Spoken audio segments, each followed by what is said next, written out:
Good morning बच्चों। कल हमने कक्षा 7 का चैप्टर नंबर 1 पादपों में पोषण पार्ट 1 पढ़ा था। उससे आगे का जो भाग बचा हुआ है वो आज हम कंप्लीट करेंगे। कल हमने जाना था कि पादप जो होते हैं वो किस प्रकार से अपना पोषण प्राप्त करते हैं, किस तरह से वो भोजन बनाते हैं और भोजन बनाने में पादपों के कौन कौन से भाग जो है काम में आते हैं और किस वर्णक की पादप में भोजन बनाने के लिए आवश्यकता होती है और पादप में भोजन बनाने की क्रियाविधि को क्या कहते हैं। इन सभी प्रश्नों के उत्तर आज हम दे सकते हैं। मुझे ये लग रहा है कि आपको अगर कल वाला समझ में आया है तो आप सब इन प्रश्नों के उत्तर बहुत आसानी से दे सकते हैं। अब हम आगे का चैप्टर जो है स्टार्ट करते हैं, पादपों में पोषण की अन्य विधियां। ठीक है, तो कुछ पादप जो हैं ऐसे भी हैं जिनमें क्लोरोफिल नहीं पाया जाता है।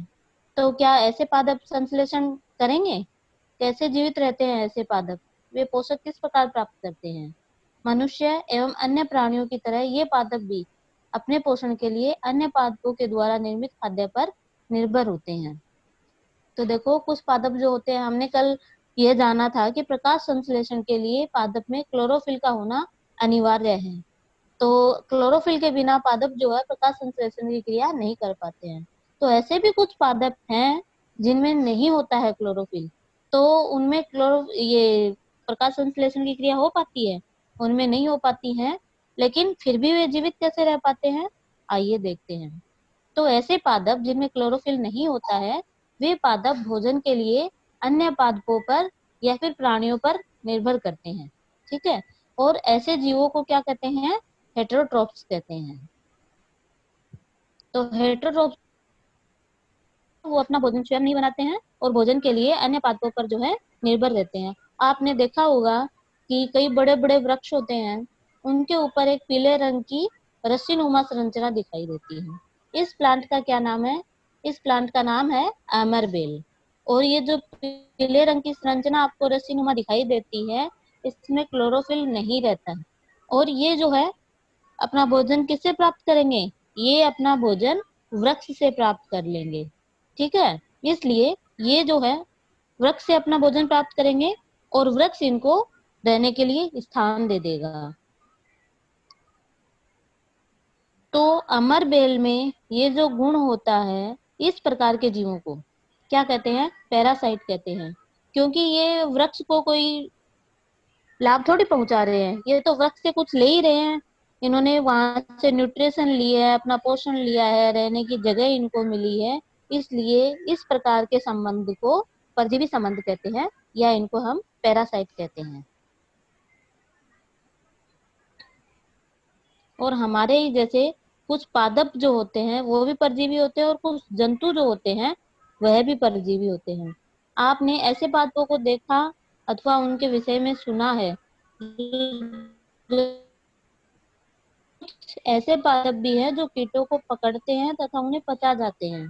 क्या ये विस्मयकारी नहीं है? ऐसे पौधे हरे या अन्य किसी रंग के हो सकते हैं, जैसा कि आपकी चित्र में दिखाया गया है। ये जो पादप है, ऐसे पादपों को कीटभक्षी पादप कहते हैं। क्या कहते हैं? कीटभक्षी पादप। तो ये देखिए, एक कीटभक्षी पादप जो है आपकी बुक में दिखाया गया है, जिसको हम घटपर्णी पादप भी कहते हैं। इसकी जो पत्ती जो होती है, यह एक घड़े के समान दिखाई देती है। वास्तव में ये जो पत्ती है, इसी का ये एक रूपांतरण है। और पत्ती का जो शीर्ष भाग होता है वह घड़े का ढक्कन बनाता है। तो घड़े के अंदर जो है अनेक रोम होते हैं जो नीचे की ओर ढले होते हैं, अर्थात अधोमुखी होते हैं। तो जब भी कोई कीट घड़े में प्रवेश करता है तो ये उसके रोमों में फंस जाता है और घड़े जो है में उपस्थित पाचक रस कीटों का पाचन कर देते हैं। तो कीटों का भक्षण करने वाले ऐसे जो पादप होते हैं, इन्हें ही कीट भक्षी पादप कहते हैं। आया आपको समझ में? अब कुछ अलग प्रकार के पादप पाए जाते हैं, इन्हें मृतजीवी कहते हैं। मृतजीवी को चेप्रोफाइट हम इंग्लिश में बोलते हैं। ठीक है, तो आपने बारिश के मौसम में देखा होगा कि जो पेड़ पौधों की सड़ी गली टहनियां होती है और तने या छाल पर छाते के समान संरचनाएं कुछ गुच्छे के रूप में आपने देखी होगी। इन संरचनाओं को क्या कहते हैं? मशरूम कहते हैं। तो ये जो मशरूम जो होती हैं, इस प्रकार की जो और भी कई जीव होते हैं, इन्हें पोषण जो है वो कहाँ से प्राप्त होता है, आइए हम अभी देखते हैं। ये देखिए आपकी बुक में कुछ मशरूम की जो है पिक्चर्स दिखाई गई हैं। ठीक है। अब आपने देखा होगा कि जो ब्रेड होती है, ब्रेड का एक टुकड़ा लीजिए आप और उसमें जल में भिगो लो ब्रेड के टुकड़े को, और उसको 2 या 3 दिन के लिए नम और उष्ण स्थान पर रख दीजिए, जहां पर नमी भी हो और थोड़ी गर्मी हो।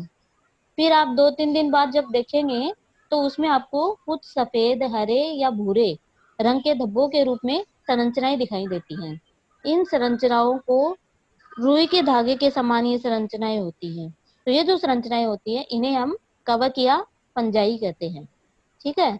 तो ये भी एक प्रकार के, किस प्रकार के प्लांट्स है, ये भी सेप्रोफाइट हैं। तो इनकी जो पोषण प्रणाली है अथवा पोषण की विधि जो होती है, ये भिन्न प्रकार की होती है। कैसे, अभी देखते हैं। देखिए ये जो है मृत एवं जो सड़ने गड़ने वाली जो वस्तुएं होती हैं, उनकी सतह पर क्या करते हैं, अपने पाचक रस का स्राव कर देते हैं। जैसे अभी मैं आपको समझाऊंगी, एक बार आप देखिए। जिससे वे विलयन के रूप में परिवर्तित हो जाते हैं। तत्पश्चात वे इस विलयन का भोजन के रूप में अवशोषण करते हैं। इस प्रकार की पोषण प्रणाली को मृतजीवी पोषण प्रणाली कहते हैं। देखिए ये आपकी बुक में एक ब्रेड दिखा रखी है। तो ब्रेड को आपको क्या करना है, 2 या 3 दिन के लिए उसको भिगोकर नम और उष्ण स्थान पर रख दीजिए। 2-3 दिन बाद आप देखेंगे उस पर हरे या पीले भूरे रंग की कुछ फफूंद लाइक संरचनाएं आपको दिखाई देंगी। ये जो संरचनाएं हैं, यही फंजाई की है और इसे हम हिंदी में कवक कहते हैं। ठीक है। तो ये जो कवक होते हैं, इनका पोषण करने का तरीका जो होता है वो अन्य जीवों से अलग होता है। ये पोषण करने के लिए क्या करते हैं, अपने जो पोषक पदार्थ होते हैं उसको, जो भी सड़ी गली चीज होती है जैसे ब्रेड है या फिर टहनियां है, घास फूस है, उन पर निकाल देते हैं अपने पाचक पदार्थों को। तो पाचक पदार्थों को निकालने से वो उन सड़ी गली चीजों का पाचक कर देते हैं और इन जीवों को पोषण मिल जाता है। तो इस प्रकार की जो भोजन की विधि होती है, इसे सेप्रोफाइटिक मेथड कहते हैं। और ये जो कवक है, ये आपने देखा होगा कि अचार में भी कभी कभी लग जाते हैं, चमड़े, कपड़े या अन्य पदार्थों पर भी उगते हैं। ये उन स्थानों में भी उगते हैं जो नम और उष्ण हो। तो कवकों की वृद्धि के लिए सबसे अच्छा मौसम कौन सा होता है, वर्षा का मौसम, क्योंकि उस टाइम नमी भी रहती है वातावरण में और थोड़ी उष्णता भी रहती है। इसलिए इन कवकों से अपनी चीजों को बचाने के लिए बहुत सावधानी रखनी चाहिए। तो आप सोचते होंगे कि ये जो कवक है ये अचानक बारिश के मौसम में कहाँ से पैदा हो जाते हैं। तो बच्चों, ये जो कवक या फंजाई जो होते हैं, इनके जो बीजाणु होते हैं वो वातावरण में, वायु में हमेशा रहते हैं। परंतु जैसे ही इनको अपने वृद्धि करने के लिए अनुकूलित मौसम मिलता है, अनुकूलित मौसम क्या होता है इनके लिए, कि इनको उष्णता चाहिए और थोड़ी नमी चाहिए, और ऐसा मौसम इनको वर्षा की ऋतु में मिल जाता है। और ये उस ऋतु में अधिक परिवर्धन करते हैं और अपनी संख्या को बढ़ाते हैं। और कुछ जीव जो होते हैं वो ऐसे होते हैं कि एक दूसरे के साथ रहते हैं और एक दूसरे को सहारा देते हैं। ये अपना आवास और पोषक तत्व एक दूसरे के साथ बांटते हैं। तो ऐसा जो संबंध होता है, इस संबंध को कहते हैं सहजीवी संबंध कहते हैं। यानी एक दूसरे को फायदा पहुंचाना, नुकसान किसी को भी इसमें नहीं होता है। जैसे कुछ कवक जो होते हैं वृक्षों की जड़ों में रहते हैं। तो वृक्ष कवक को पोषण प्रदान करते हैं और बदले में उन्हें जल और पोषकों के अवशोषण में सहायता मिलती है। वृक्ष के लिए इस संबंध का विशेष महत्व है। अब देखिए, एक जो होता है लाइकेन होते हैं। ठीक है। तो लाइकेन कहे जाने वाले कुछ जीवों में दो भागीदार होते हैं। ठीक है। लाइकेन में एक तो शैवाल होता है और दूसरा जो है कवक होता है। तो शैवाल में आपको मालूम है हरे रंग के होते हैं, तो इनमें क्लोरोफिल प्रेजेंट होता है, और कवक में क्लोरोफिल नहीं होता है, ये भी हमने जाना है। तो कवक और शैवाल को रहने, कवक जो है वह शैवाल को रहने के लिए स्थान दे देता है, जल और पोषक तत्व उपलब्ध कराता है। तथा बदले में शैवाल जो है प्रकाश संश्लेषण के द्वारा संश्लेषित खाद्य पदार्थ जो होते हैं वो कवक को दे देता है। इसलिए इन दोनों का काम एक दूसरे के सहयोग से चल जाता है और इस संबंध को सहजीवी संबंध कहते हैं। और ये जो लाइकेन जो होता है, इनमें संबंध किस किस के बीच में होता है? कवक के बीच में और शैवाल के बीच में। अब मृदा में पोषकों की पुनः पूर्ति किस प्रकार होती है? देखिए, आप हम देखते हैं कि हम खेतों में फसल उगाते रहते हैं, ठीक है, और पानी देते रहते हैं उनमें, धीरे धीरे वो फसल बढ़ती जाती है।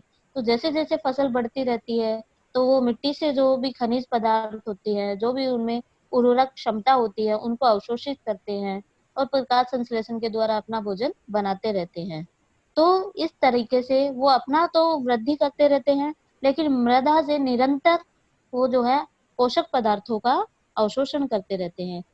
तो हम देखते हैं कि पादपों में जो है कुछ पदार्थों की कमी हो जाती है। इसी तरीके का एक पदार्थ है कि नाइट्रोजन की कमी हो जाती है। जैसे पादपों को प्रोटीन बनाने के लिए नाइट्रोजन की अधिक आवश्यकता होती है और नाइट्रोजन के मैंने आपको पहले कल बताया था कि नाइट्रोजन वायुमंडल में यूं तो बहुत सारी मात्रा में प्रेजेंट है, 78% उपस्थित है, लेकिन पादप जो है नाइट्रोजन को गैसीय मात्रा में बिल्कुल भी नहीं ले पाते हैं और ये एक विलय के रूप में लेते हैं। ठीक है, इसके लिए पादपों को प्रोटीन बनाने के लिए नाइट्रोजन की आवश्यकता होती है, ये हमें मालूम है। और ये जो है नाइट्रोजन की प्राप्ति विलय के रूप में करते हैं और नाइट्रोजन को गैस से विलय के रूप में बदलने के लिए कुछ प्रकार के पादप होते हैं। ठीक है, वो पादप कौन से हैं? जैसे चना है, मटर है, मूंग है, सेम है, अन्य फलीदार पादप होते हैं, उनकी जड़ों में कुछ प्रकार के जीवाणु पाए जाते हैं। जीवाणु यानी बैक्टीरिया पाए जाते हैं। कल मैंने आपके साथ डिस्कस भी किया था कि ऐसा एक जीवाणु जो है राइजोबियम है, जो कि वायुमंडल में उपस्थित जो नाइट्रोजन है गैसीय रूप में जो प्रेजेंट है उसको विलय के रूप में चेंज कर देता है और पादप जो होते हैं ये इस नाइट्रोजन को विलय के रूप में ले लेते हैं। ठीक है, इस प्रकार जब खेत में हम चने की, मटर की, मूंग की, सेम की फसल उगाते हैं तो उस मृदा में नाइट्रोजन की खूब प्राप्ति हो जाती है इन इस प्रकार की फसल को उगाने से ही। तो हमें नाइट्रोजन को अन्य उर्वरकों के रूप में देने की हमें आवश्यकता नहीं पड़ती है।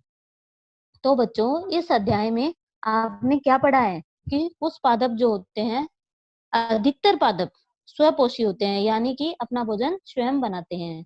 केवल बहुत कम पादप ही अन्य पोषण प्रणाली को अपनाते हैं, जैसे कि जो पैरासाइट होते हैं, पैरासाइट यानी अमरबेल, जो अपना भोजन किससे ले रही है? वृक्ष से ले रही है। और कुछ मृत जीवी पदार्थ होते हैं जो कि सड़ी गली जो चीजें होते हैं उनसे अपना भोजन लेते हैं। और अधिकतर पादप जो होते हैं वह ऑटोट्रॉफ्स होते हैं, अपना भोजन जो है स्वयं ही बनाते हैं। सभी प्राणी भी अपने भोजन के लिए है पादप और अन्य प्राणियों पर निर्भर करते हैं, अतः उन्हें विषमपोषी कहा जाता है। विषमपोषी यानी हेट्रोट्रोफ्स। तो बच्चों, ये अध्याय मुझे लगता है कि आपको बहुत अच्छे से समझ में आया होगा।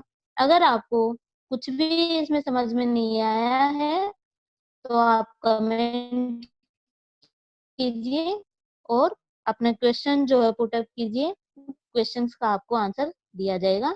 ओके, सो थैंक यू दोस्तों फॉर वॉचिंग आवर वीडियो। और भी नए वीडियोस के नोटिफिकेशंस पाने के लिए हमारे चैनल को सब्सक्राइब कर दीजिए और नीचे बेल आइकन को भी दबा दीजिए, जिससे आपको सारे वीडियोस के नोटिफिकेशंस मिलते रहें। Thank you.